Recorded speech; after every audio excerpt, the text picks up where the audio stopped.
How to make a long distance relationship work. My name is Christine Loveridge and I am a dating, relationship and personal development coach. And today we are talking about how to make long distance relationships work. So obviously there are many struggles that happen in long distance relationships, because it's really hard to maintain a relationship where you can't actually physically be with the person that you love. Now, of course, there are many kinds of long distance relationships as well. So there's the long distance relationship where perhaps two people met online or through online dating and they just live on different parts of the country or maybe on other sides of the world. Or there's other long distance relationships where the two people have been together and let's say one of them has to go away for work for a few months or something like that. And then the distance is created that way. So we're going to be discussing a few points regarding both of those kinds of scenarios. I'm sure there's other kinds of scenarios as well, but at the moment that's the only thing that can, is popping into my head, those two different scenarios. So the first point that I want to get into that will give some advice to these kinds of people is to still date each other. And, obviously what you might be thinking, how can I date my significant other when they're on the other side of the country? And it's like, well, arrange like a Skype date or a FaceTime date with them or, through WhatsApp Messenger or something. And basically what you do is you have an hour together where you are, where you can see each other face to face. And perhaps you can, cook something together or have a drink together, have some tea together or something, where you can really sit down and have a chat. And maybe you can make it fun as well. Maybe you both could like dress up or something and then just sit there and have a discussion. But of course you want to make these events kind of special, kind of like how you date someone in real life. You meet up perhaps like once a week for a date. So make this kind of like that so you don't get bored of it. Do it maybe once a week or maybe twice a week at max, where you both sit down and have a long conversation with each other, and make it romantic, dress up and all that kind of stuff. The second point that I want to get into is to not message each other constantly, which can be a very hard thing not to do when you're in a long distance relationship, because usually messaging and texting and stuff like that is like your only way of communicating with them, especially if they're that far away from you. The reason why you don't want to constantly message someone is that it can get very boring and very repetitive very, very easily. And not only that, there can be so much miscommunication when it comes to messaging. If you have to talk to your partner for whatever reason, it's best to actually arrange to actually Skype them or to actually phone them in some way, because if you message them or email them, whatever it is, there can be miscommunication in that way, because we often, when we read something, it's from our perspective. And if you're meaning something else, so for example, let's say every time you message your partner, you put 2 kisses on the end of your message to them. That's something that you always do. Let's say one day you forget, for whatever reason, you were busy, or you just replied to them really, really quickly, and you forgot to put the 2 kisses. Now, on the other end, that person, your partner, may think, what? They didn't send me 2 kisses. Are they mad at me? Are they angry at me? What's going on? As you can see, it was 2 different scenarios. They saw it as, oh my God, they're falling out of love with me. They usually give me 2 kisses, but they didn't give me 2 kisses this time. What's going on? But really what really happened was that person was you were just really, really busy, and you just, for whatever reason, you just forgot because, you had a lot of things that you were trying to deal with, like you may have been multitasking or something. So as you can see, it can create a lot of miscommunication. And then for whatever reason, that person, your partner may, be cold to you, and they may, and it might start this cycle. And basically it was just such a little thing of just a bit of miscommunication. And it can, essentially ruin your whole day with each other and the way you feel about each other and things like that. So if you really have to talk to someone, then the best thing that you really should do is probably try and actually, just call them up and actually talk to them. Because when you're, doing a video chat, or when you're over the phone or talking with someone over the phone, it's so much more easier to come across authentically, because then you can be able to tell in their voice what kind of mood they're in. They can tell what kind of mood you're in by your voice, or if you're Skyping or, you know, you're having a video chat, you can tell by their body language what's going on, how they're responding to you. It's so much easier. You can't do that over text and messaging because there can be miscommunication involved. For example, you might be someone who, you know, writes long messages or something, and the other person is more direct and to the point, and you might think of that as being blunt or being cold, but when really that's just how they type, that's just how they write. So it's better to call someone up if you're having a proper conversation, especially if it's a really, really important conversation as well, like about your relationship. When it comes to those really, really important things, then of course you need to talk to them, like actually talk to them. So try not to talk about the big things over message. Obviously, you know, if you just want to wish them, you know, like, hope you have a good day, then obviously that's fine. You know, you don't have to call them up for that. But when it comes to the really, really big and important things about your relationship, or, you know, stuff that's really important to you, like something that you really need to get off your chest about, something that happened at work or something, you need to call them up.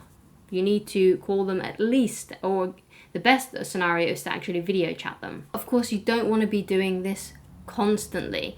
Try and save up, you know, all of the information that you have about your day into one, like your date night, where you have your long Skype call or long WhatsApp call or whatever.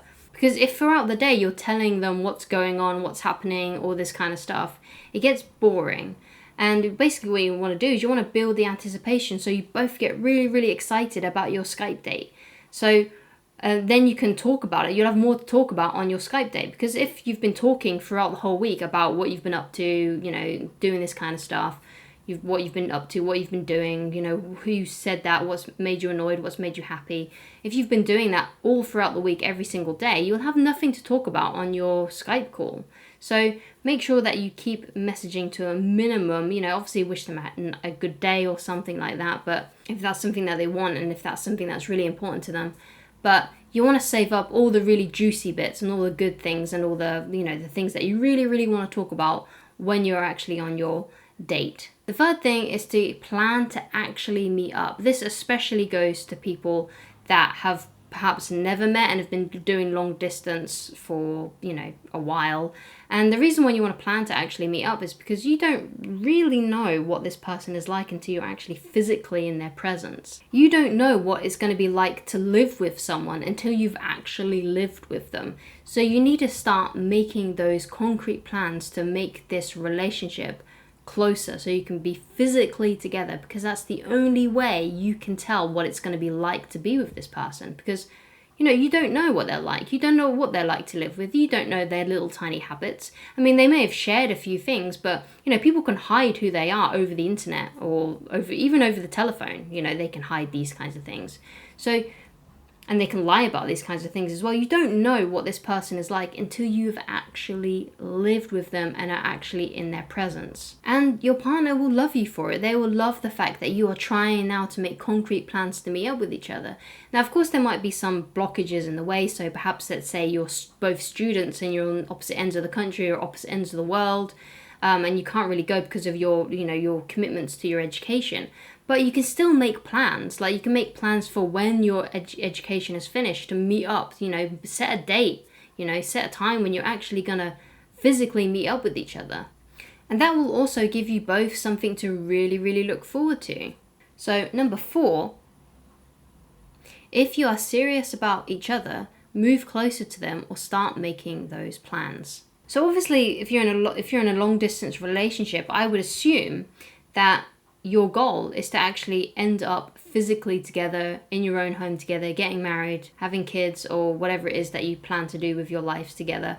So obviously your ultimate goal in the end is to physically be with each other. What are the things that you need to do? Perhaps you need to find a job close to them, or perhaps you two have decided that, well, we've got family commitments both ends, so we need to kind of meet up and live somewhere that's kind of in the middle. So you need to start making those arrangements. And perhaps for whatever reason that you don't have that much money, so perhaps you need to start a job or start a side hustle to help bring in that extra income so you can make the move. Because if you are truly committed to each other and you truly, really, really, really want to be together, you will find a way. You will find a way to be able to do this. And again, your other half will love you for it because you are actually really trying to make an effort to be with them, to actually physically be in a relationship with them. So let's say that for whatever reason you were in a physical relationship with them, but for whatever reason you had to move away or move because of work or something.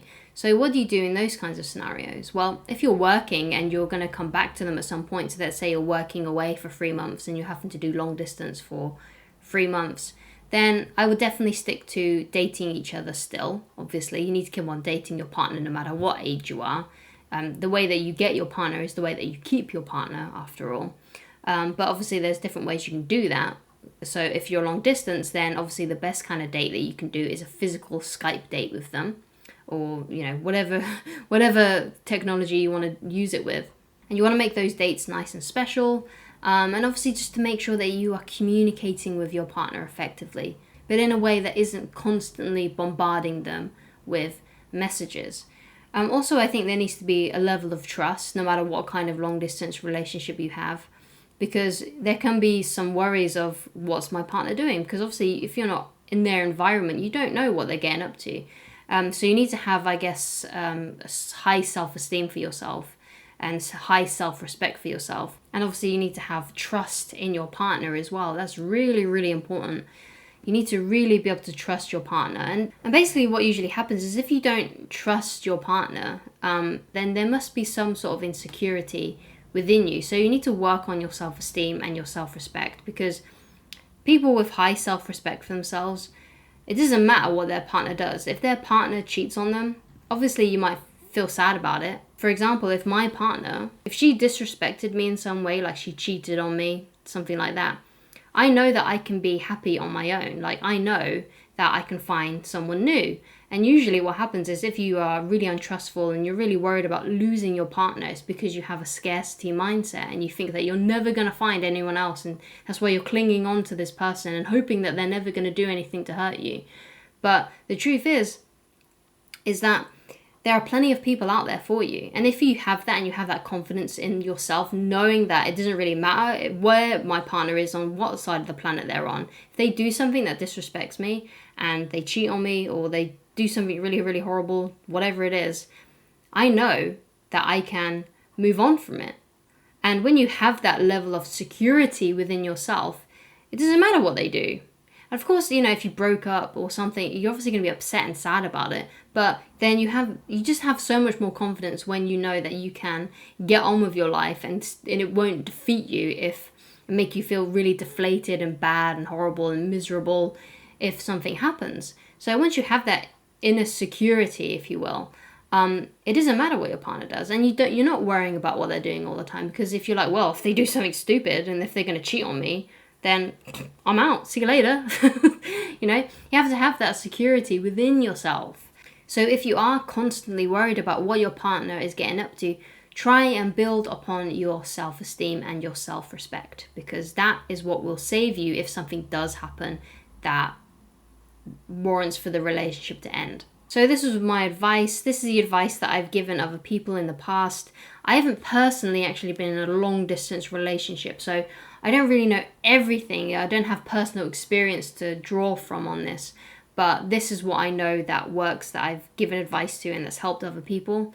If you like this video, please subscribe. And if you would like help with me personally, and you would like coaching on dating or relationships or personal development, then head over to www.christineloveridge.com/shop and you can get some coaching.